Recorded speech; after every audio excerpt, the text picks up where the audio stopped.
is Hoang, and I am a technical assistant here at Kolbe.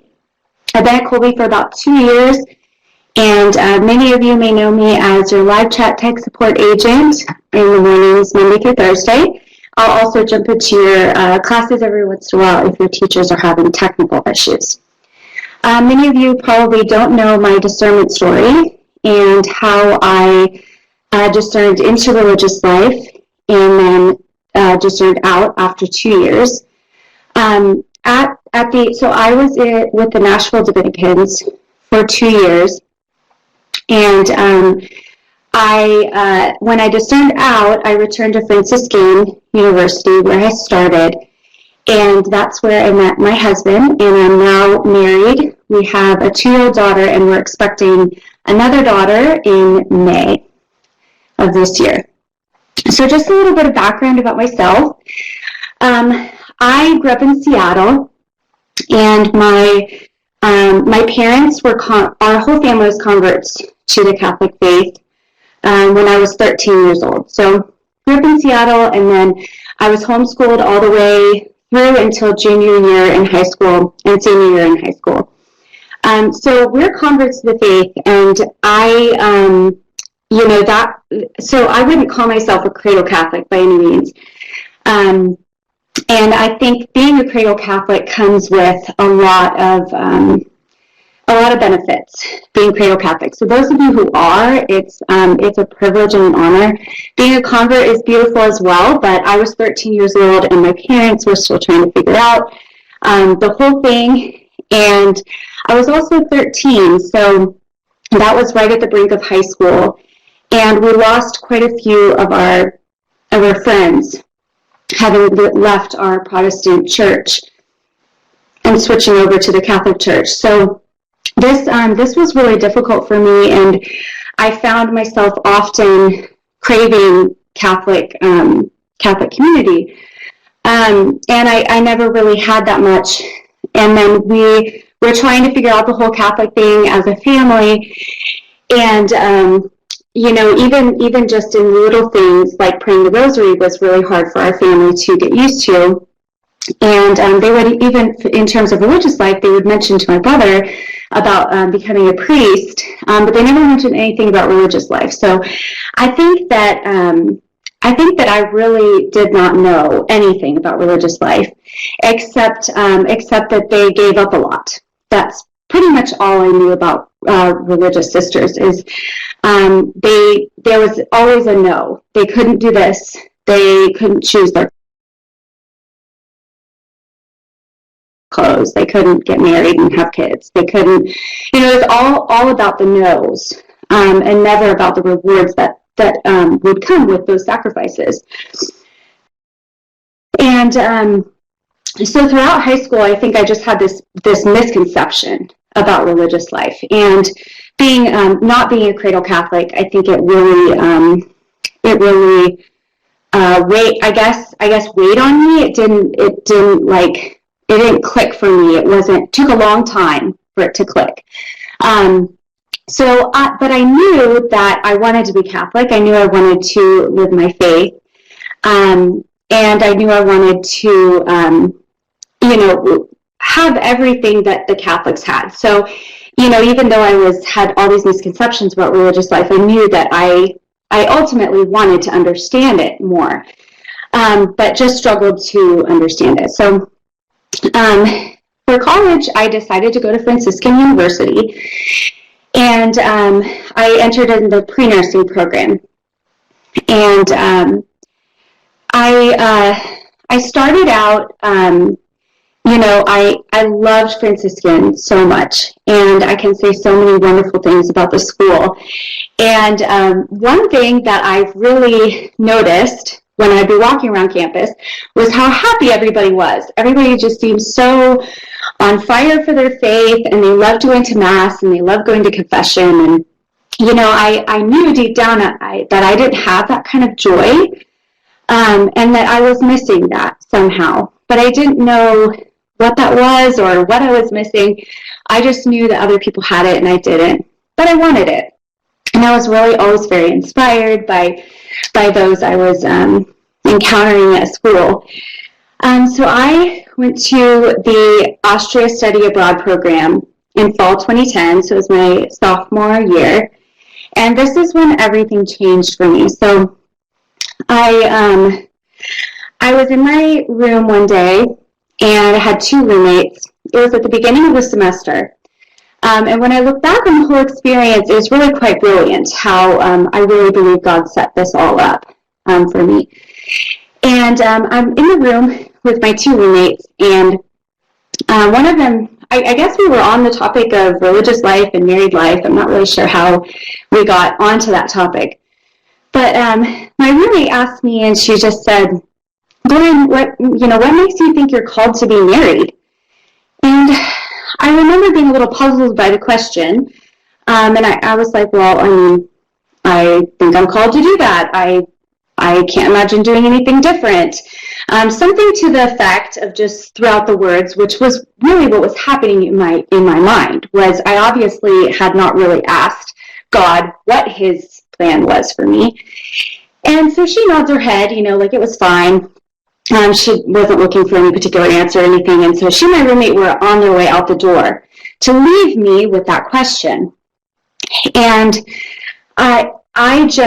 it was like I had just been hit with rocks. Like God was, put a wall in front of me and I ran into it. And I had this deep-seated sense that I was going to be a sister. And it was a total blow. And I think the biggest part about the whole thing was that more than anything, it was my entire life plan being thrown out the window in one instant. And it was like, you're going to be a sister, just boom. And I was shocked, and I said, no, I'm not doing that. I'm not going to do that. And then it got stronger and stronger. The sense just kept getting stronger and stronger and stronger. And I started crying. I was so overwhelmed by this thought, by my entire life plans, being thrown out the window by God. I was angry. I was frustrated, and I wanted it to go away. I tried to make it go away. I tried to get my mind off of things, and it wasn't happening. It was just this. It was, if anything, it was a call. I really believe God at that moment was calling me to pursue religious life. And I didn't want to because of, as I told you, I just didn't know what religious life was. All it was for me was this constant giving up. It was all about giving something up. So if you can imagine being in that room and basically God asking you to give up everything you could possibly imagine. And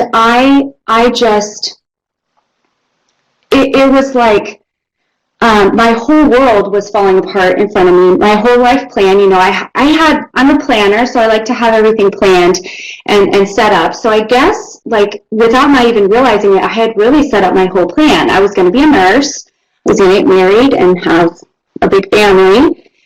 And all of that stuff was being thrown away. It really felt like a total crucifixion of everything I had ever imagined. That was planned, that was everything I had imagined that I was going to be doing with my life was just obliterated in one moment. So I kept saying no. This moment the feeling kept getting stronger, and I said, no, I'm not doing that, definitely not. Come up with something different, God. And I was really, really drained. I mean, I had everything sucked out of me. Like my whole, everything I had imagined about life was being, thrown up in the air at that moment. And I was extremely emotional. And I just said, you know what, God, I don't want to do this anymore. I don't want to fight you. You do whatever you want with me. And I cannot tell you the kind of freedom I experienced after that. And I cannot emphasize the word freedom enough, because I at one moment, my tears of total anger and frustration immediately turned to tears of joy. And I was like, oh my gosh, I know what it means to be free. I know what it means to be a Christian, to be a Catholic. I know what it means for all those people walking down, the sidewalks of Franciscan, why they have this vibrant joy about them, is that they've given their lives to God, and they've allowed God to work in them. And that was something I had never done previously to this moment. And it was like God needed to just wipe my whole future away and say, I'm in control now. And even though I didn't like it, I had never been so happy in my life. And I heard it once said, must have been a priest or a speaker said, you look at Christ on the cross, and the world will never know that he was the happiest man alive. But he was. He was the happiest man alive. You would never imagine that because he's being crucified. So that was the biggest takeaway for me at that moment, was the world has no idea what it means to be free. I've been wrong about that. And we're all affected by the world. We see it every day. Even those of us who are homeschooled, even those of us who are attending Mass, the world has such a strong impact on us. And they are wrong about freedom. Freedom comes from total and utter surrender to God's will. And it was that moment when it all changed for me. And I had been completely emptied. I was completely emptied of anything at that moment. So I was like an open book for God to just do what he wanted. And it was amazing. And this experience for me happened right at the beginning of the semester. So I had the entire semester in Europe to just accept this, to continue to let go, to continue to say yes. And it was really during that time, and it took a lot of yeses. It took a lot of repeat yeses. This was not just one moment and I was ready to end a religious life. This took the whole semester of me just being purged of everything I wanted and planned for my life. And I remember so many distinct moments when, for example, we went to Our Lady of Czestochowa. I loved Poland. Poland was one of my favorite places to go. And if any of you have been there, you come in and you see the image of Our Lady. And the story goes that she has two kind of scars on her face. And so she's been damaged in some way. Her facial expression, everything about her is, I actually have a picture here of her. Let me pull it up.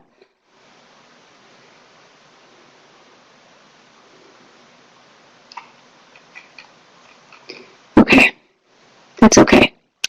I can't find it right now. That's all right.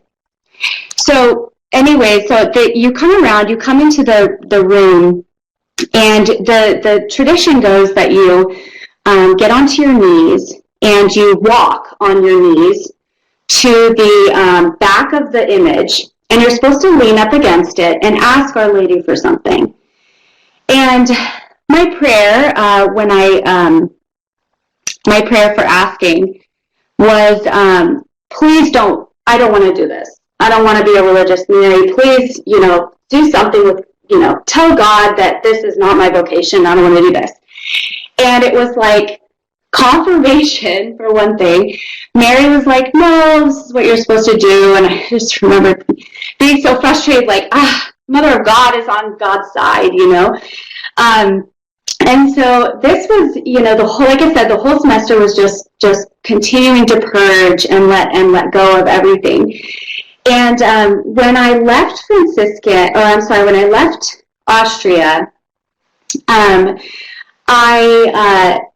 knew I needed to pursue religious life. And so I began looking into it. I began pursuing different orders and finding out. So I visited the Franciscan TORs at Franciscan. Their mother house is like 15 minutes from the school. And I remember just the biggest thing to me after leaving Austria was how beautiful these lives were, how beautiful religious life was. And I had no idea at that moment that I felt called. It was all about what I was giving up. It wasn't about everything that I was getting in return. When we follow God's will, when we say yes to his will, he rewards us 1,000 times more than anything we can imagine, which makes it so worth it to say yes to him, especially in these big ways. You know, if you're being called to religious life or the priesthood, you know, to not say yes to that, to not say yes to God, is not saying yes to your own growth, your own, your own spiritual salvation. Really, our vocation, whether it's married life or religious life, is meant to bring us closer to God, and it's meant to get us to heaven. And that was what I didn't understand until I started looking at these orders. And they were so happy. I had no idea that religious sisters and priests could be so happy. And I remember coming across the Nashville Dominicans, which is where I ended up entering. And I knew that's where I wanted to go. They had a teaching charism, which at the time I was attracted to. So if you haven't figured it out already, God wiped out the nursing plan as well. So I remember I called my family in Austria, and I was like, I'm going to drop the nursing program, and I think I'm being called to religious life. So, of course, my parents, I'm the first child, so my parents were like, okay, you need to just calm down, Lauren, everything's okay, I hope you thought this through. And, you know, sometimes we just have to bring our parents along, and we just have to let them sort of come to it on their own. So I was like, oh, they don't know how seriously I thought of this already. But anyway, so the religious orders, you know, the kind of happiness that they portrayed was, I found that in the Nashville Dominicans, and I found myself being there. And at the time, like I said, I was attracted to the teaching charism. So I did end up entering with them as a postulant. And all the way up, you know, there were temptations all the way up until entering. You know, I mean, it's a big decision to give your life to God in this way, and you are giving up a lot. But I was so excited and on fire, and you know, ready to give everything to God. And I was there with other women who were doing the same thing as me.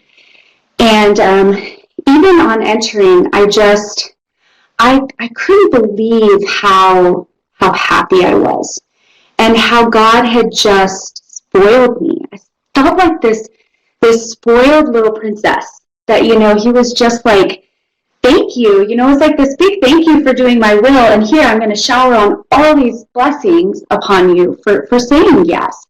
So we really, you know, no matter how hard a yes can be in a certain situation, we need to always remember that God has our best interest in mind, and he loves us so much, and he wants us to be happy.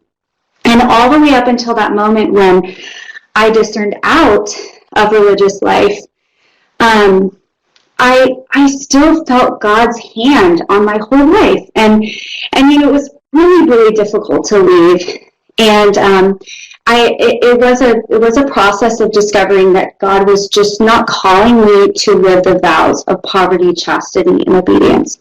So he had obviously called me to enter religious life for a time, but it was not my vocation forever. I remember that being a really tough decision. I felt a little bit abandoned at times. I felt like maybe I had got it wrong, or that I was being lied to. And that was really difficult, but it didn't last long because of how transformative the whole experience was, and how that experience was 2 years I spent in a convent. I mean, I had these incredible memories from it, experiences that I've taken into my life now, into my married life, I realized that was all part of God's plan. It was part of making me holy, part of getting me to heaven. And it was just it was such a beautiful experience. And I just, it's always something I go back to. It's always something I remember, that yes was so transformative, that it gives me the strength to continue to say yes, even when it's difficult. So anyway, the biggest purpose here, especially for me giving this talk, is to express to you how amazing religious life is, how freeing it is, how joy-filled it is for anybody, but especially if it's your vocation. And I think you're really going to see that in the speakers this week, is them following their vocation. And so I hope that you enjoyed this talk, and I am here to take some questions and give you answers to them, hopefully. Okay, so the first question is, were you Protestant growing up? And the answer is yes. So we attended a Baptist church, and then we converted to Catholicism, obviously, but it was kind of it was like Baptist non-denominational. So yes, we were Protestant. This is a good question. Did you lose friends when you converted? And how did that affect you? So I did lose friends. I lost many friends who were childhood friends in the church. Now, I was homeschooled, and we were still a part of a Protestant co-op. So I kept a lot of friends through that, but leaving our church was a massive exodus. And my dad and my mom were very involved there, and so my dad even wrote a huge letter to the community explaining why we were Catholic. People thought we were crazy, so we were really kind of shunned in that regard, and that was very difficult. I did keep some friends, like I said, as Protestants, but it was difficult because we would talk a lot about the theological differences when we would come home from this co-op. And I remember that really being difficult. And I remember wanting Catholic friends so bad, which was one of the major reasons I chose to go to Franciscan, was I just wanted to be around other Catholics. And that is one of my biggest, pieces of advice to each of you, is find good Catholic friends, because they will help you follow God's will, and they'll give you strength that I found at Franciscan that I never had in high school. Okay. Oh, good question. Okay, which was harder, joining or leaving the Dominicans? I would definitely say joining was harder. So I think joining was harder because it was a very fear of the unknown. It was, I'm giving up everything at this moment, no turning back. I mean, I was going there like this was going to be my vocation for life. And so just making those sacrifices was the biggest hurdle for me to jump over. Leaving wasn't as hard because I think maybe I was familiar with the peace that came with it. It was very difficult to leave, but there were also some things that were not working for me in the convent. So, one thing I really learned from my convent experience, my novice mistress used to say this all the time, because the postulant year and the novice year is really a discernment year. And I think maybe I thought, like, I entered and that was it. Like, I entered and I'm called to religious life and to be here for life. Well, from a discernment perspective, entering is just the first step. It's the vows, taking vows that will, put you into the I'm actually a religious sister at this point. So there have been some things that were just not, that were difficult for me while I was in the convent. that did make it a little bit easier to leave. So I was very at peace about leaving, and but joining certainly was hard just because of all the sacrifices that had to be made. Okay. Okay, so this question is, how old were you when you entered religious life? I think I was 23 or 24. I felt like it was a really great time. My dad was really, I would have probably entered religious life like right after the Austria semester. I had a lot of people who were just like, you know what, Lauren, take it easy, like visit orders, you know, live your life, go on mission trips. I think I went on a couple of mission trips before. And I think that was really wise advice. You know, just because you might feel called to religious life doesn't mean you have to enter right away. And so I think I was 23 or 24. I did end up leaving Franciscan. I went to school in Nashville for a little bit, and then I entered in 2013. I entered. So what drew me to the Nashville Dominicans? The main thing was their teaching charism. So I was very, very attracted to their life, basically. There's a day in the life. So we have a sister coming on Thursday. Sister Eva Maria is going to speak specifically about the Nashville Dominicans. And a day in the life. I was very attracted to their day in the life. So their rising time and then their mission work. So it was, they prayed in the morning, they went to teach, they came home and prayed, dinner, community life. And I was really, really attracted to that. I loved the order of religious life. I loved Mass every day and prayer at regular times. And it was just so simple and ordered. And I loved that. Okay. All right, so this question, what was high school like for you, Protestant, and then converting to Catholicism? What was your first reaction to that? So I was actually, I was 13 when we converted to Catholicism, and I was homeschooled my freshman and sophomore years. I went to a local Catholic high school junior and senior year, but it wasn't the best Catholic high school. It was really coming out of some poor leadership, and a lot of the students weren't really living their faith. So it was actually a massive culture shock for me. I remember being shocked at just the culture there, how worldly it was, and I had been homeschooled and had really, healthy friends. Even if they were Protestant, they were still, living their Christian faith.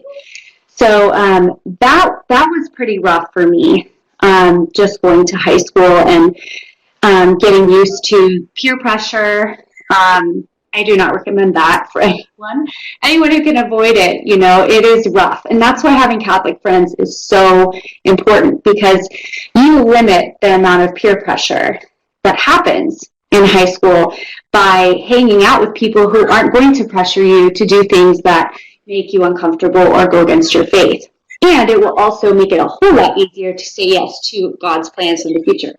Because if there's anything that the world gets more wrong about Christianity, it's religious life.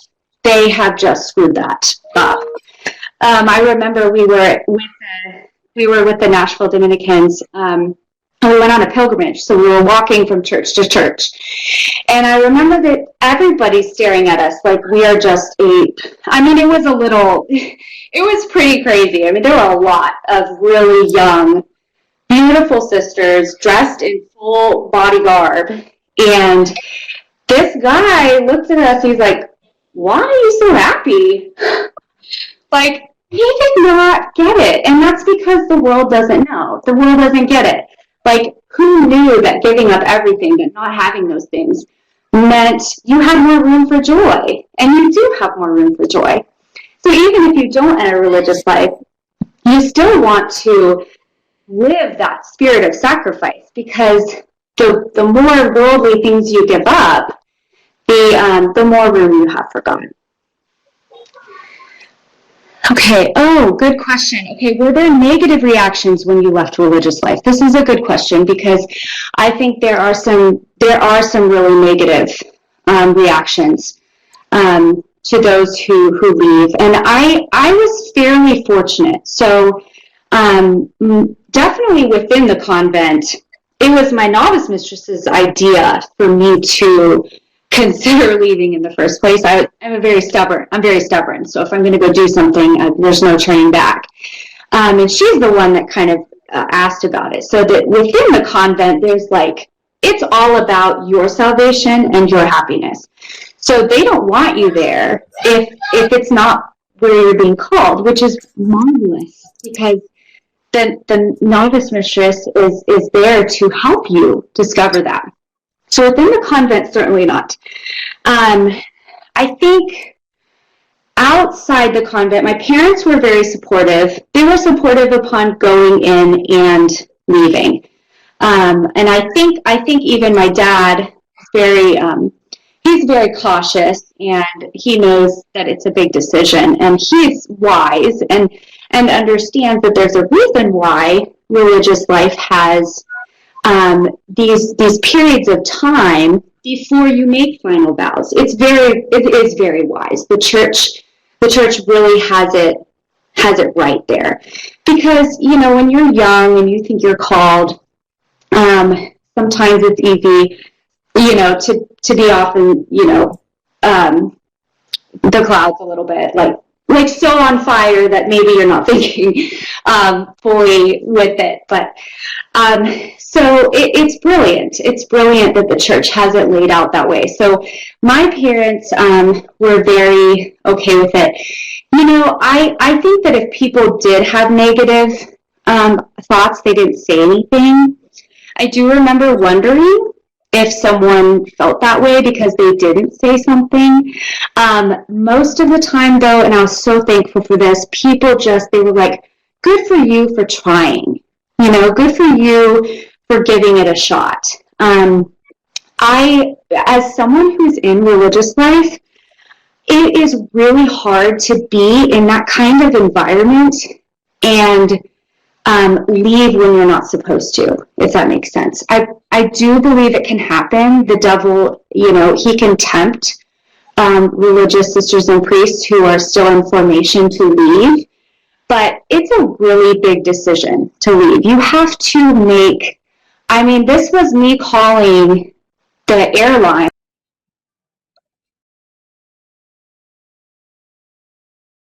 and ordering a plane ticket. If you don't have peace about that decision, it's going to nag you if you're really, truly trying to follow God's will. So I think that people who go and they leave, in the majority of situations, this is truly what God wants, and that they were supposed to be there to be purified, which was certainly my experience. So I think for the most part, I had positive reactions, which, like I said, very thankful for, because I know they're out there. Okay. This question: what is your favorite memory from the convent? That's a great question. So it's going to take me. It's going to be hard to choose one, because there are so many. Because this is a novitiate. So I was just there the first year and the second year. So they do a lot of things in formation, like those first 2 years, that are might be different than the rest of your life. But I remember we went on. We did a retreat day, and I think they even surprised us with this. So it was like a full day of, we went to this retreat center, and we did like zip lines, and we did kayaking and canoeing. We had mass and prayer time. Like I think it was even outside, or it was at a retreat center. So it was really, really beautiful. And it was like, we just hung out. It was like you and your sister friends in formation, and it was a total blast. So that's just one memory. But we did a lot of stuff like that. Like, even if it was just going outside and hanging out and playing and playing soccer and frisbee. And those are all, I mean, it was like, the great thing about religious life is so balanced. It's all about your soul and body together. So we did recreation where we exercised, and it was required. So you had to exercise during recreation, during this community time. And then you had to pray. And then during times of study, we only had certain amounts of time. So I think the convent really taught me how to balance my life, and that each part of that is really important. So maybe that's not fully a memory, but it's something I learned, that living a balanced life, living in a way that feeds our soul and our body, is going to make us happy, and it's what God wants, because we are body and soul. We're not just soul and we're not just body, so we have to take care of both. Okay, so this is advice for someone in contact with an order. What questions should one ask? Okay, so I'm guessing that, you're already in contact with an order, or you're thinking about contacting them. So I think the biggest thing, my biggest advice would be to try to go visit the order or the seminary, and to, see how you like it. And a lot of times the people in charge, so like the vocation directors and others who are kind of leading the meet and greets, they'll know what questions to ask you. So, ask whatever you're nervous about. Like maybe you're just, you don't even know what, how do I know if I like this place enough to enter, or something like that. But most of the time, it's going to be the experiences you have visiting that place. And I, after I left the convent, when I started dating again, I found that a lot of the experiences are, with dating someone and entering religious life are very similar. So, do you like that person? Do you like being around them? Are they fun? Like, does the time just go by like you don't even know what happened? Like, many people who marry their spouses will spend 4 hours with that person, and like it feels like an hour. So like, is that what you have when you go visit them? Is it like this craving to have more, this desire to be with them longer? Those are things that I think, for me, the biggest advice I would give is be in touch with how this is making you feel. And if you have fears, or, oh gosh, I really like this place, but I'm just nervous about entering religious life, then you can talk about that with a vocations director or a superior. Okay, so this question says, since you took first vows, are you still a sister? So I actually never made first vows. So I was there postulant year and novice year, and I left right before first vows were made. However, someone who does make first vows, so in the Nashville Dominicans, you make your first vows for 3 years. So when you're up there on the altar with your hand on the rule, you say, I vow for, I don't know the words because I never did it, but I vow to live the rule of St. Dominic according to the vows of poverty, chastity, obedience for the next 3 years. So you basically are vowing yourself for the next 3 years. And that's supposed to give you an opportunity to continue. You're just taking baby steps in religious life, which is fantastic. And then at the end of 3 years, you revisit. How were those last 3 years?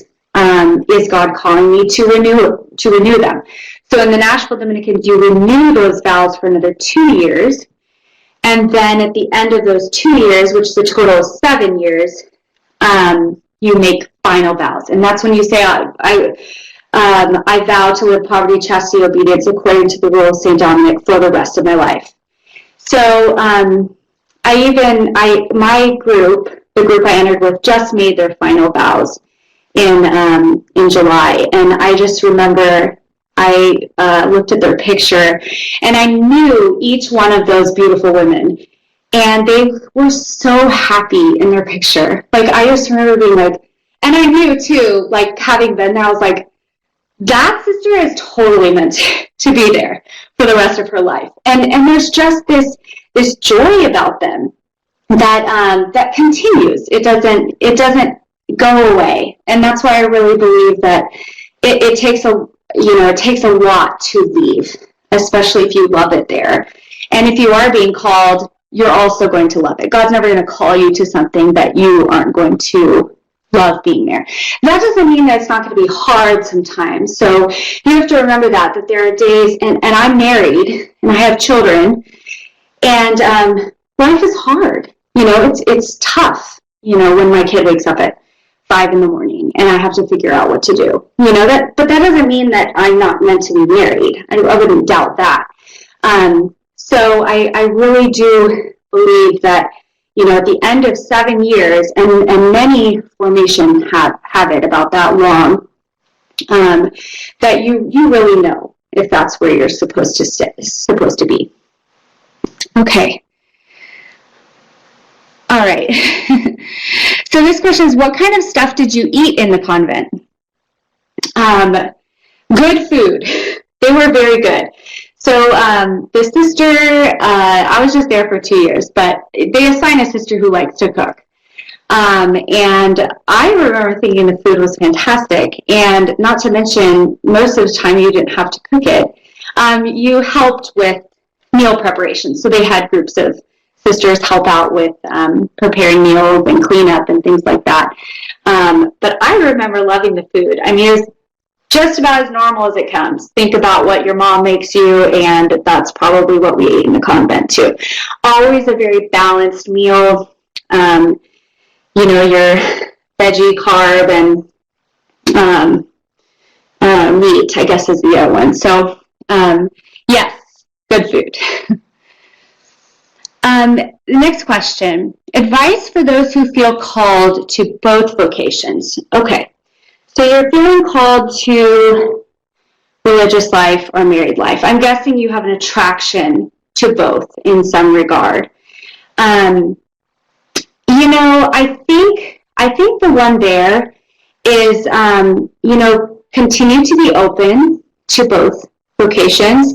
I would encourage you to go visit religious orders. So I knew people who were attracted to religious life, and they visited a number of orders, but just never felt called to actually enter. So it's kind of like, it's similar to someone who hasn't met the person they want to marry yet. So, I was attracted to men in college, but I just never felt like they were the person that I was going to marry.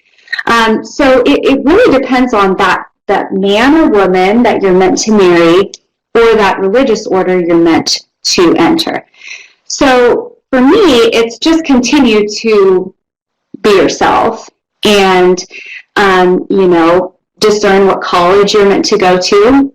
And then, maybe you're in college, that you're called to focus on your studies, and you go on some mission trips. You're involved at school, so you're meeting other men and women, so you're just meeting other people in general who could maybe be your potential future spouse. But you're also looking at religious life and, doing some of your research. So that's what our hope is for this Vocations Week, is to give you an idea of what's out there. So continue to do that research and continue to be open. And no matter how long it takes, you will find your vocation. So some people are panicking. I'm going to graduate college and I haven't found a religious order or a man or a woman to marry. Every single person I know has found their vocation at one point or another. So it just means that you haven't found that yet. And you just have to keep living your Christian life and receiving the sacraments and praying, and God will reveal that to you in His time. Okay, good question. What is the biggest thing you think God wanted to teach you by entering the convent that you can apply to married life? So I think one of the biggest lessons I learned in religious life is maybe two of them. So like one of them was making sacrifices. So, it's easy to not want to sacrifice. I'm sure every single one of us were thinking about what to give up this Lent, and we cringed at the thought of something that maybe felt like God was maybe calling us to give up in Lent. We don't like sacrifices. That's hard. Something that I did not realize until I entered religious life was that married life is not a fairy tale. It's not a fairy tale. The world has you think that married life is this, it's Hollywood. It's this, dance in the park, and then if you suddenly fall out of love, you just divorce. And it's very unrealistic. It's not going to make you happy, and it's not true marriage. So I think for me, what I realized was when I got married, I wasn't totally shocked about how difficult it was at times. So the religious life taught me to make sacrifices that now are a little bit easier for me to make in married life. So particularly I think of this with having children, because I don't consider married life, like when my husband and I first got married, I didn't consider that to be particularly difficult. That was kind of a honeymoon stage, And then the baby comes along, and you are not living according to what you want all the time. If that child needs help, you're there. You are there with that child. And it's difficult. It's not easy to do. So that's one thing. I think the sacrifice practice made it easier to accept the difficulties of married life. The other one, too, I think, was humility.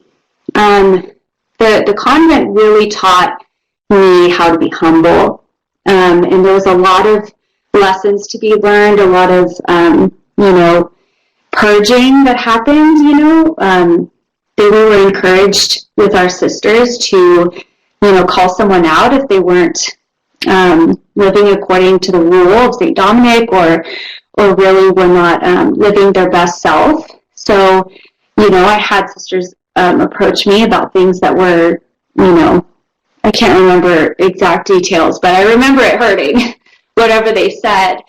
And that prepared me to take it from my husband and made me realize that I could be wrong in this situation, because there are many, many times when my husband points out something that I had wrong, and it's very difficult for me to hear, but I realize that he probably has a better perspective on it, and that it's all about my good.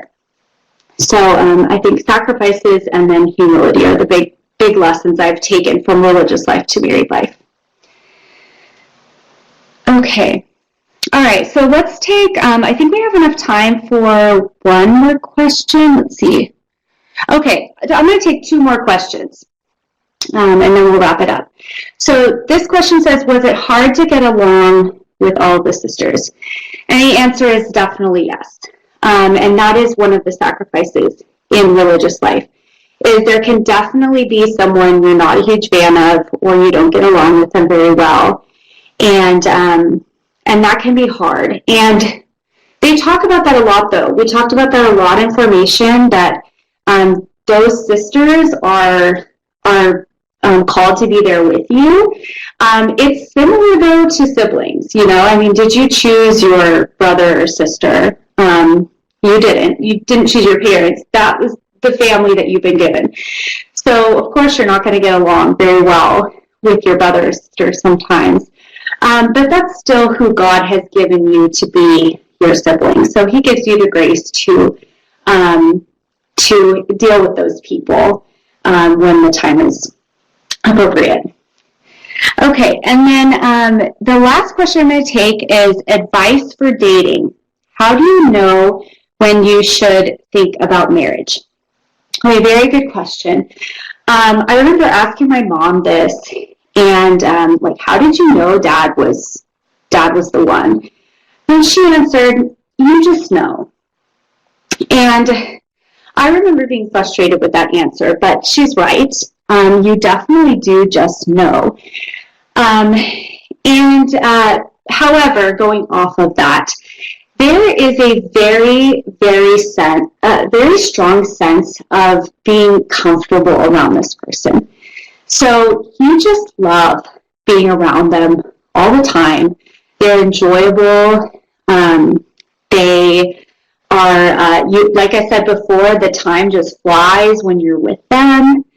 And the thought of not being with that person is like, it makes you sad. Like, and you don't notice a lot of things either. Like maybe they just seem like this amazing person to you. There's like nothing they can do wrong, except that stuff creeps up a little bit later in marriage. But God gives you the grace to handle that. There's a reason why you fall in love and you get married, and then you have the graces from the marriage sacrament to deal with the other things that pop up later. But really, it's just this joy with being around that person and the sad thought of not living life with them. So I remember my husband and I used to talk when we were dating. We were amazed at how comfortable we were. Like, there was like nothing I couldn't do that was a problem for him. Like, I could be my 100% self around him. And that was, that's what God wants for you, is he wants you to be yourself. So if you find yourself in the convent or in the seminary or with, X person, that's where he's going to work. That's where he's going to get you closer to heaven, because grace builds on nature. So God is going to give you the grace for you to carry out whatever vocation it is, and it's going to be where you are most at peace.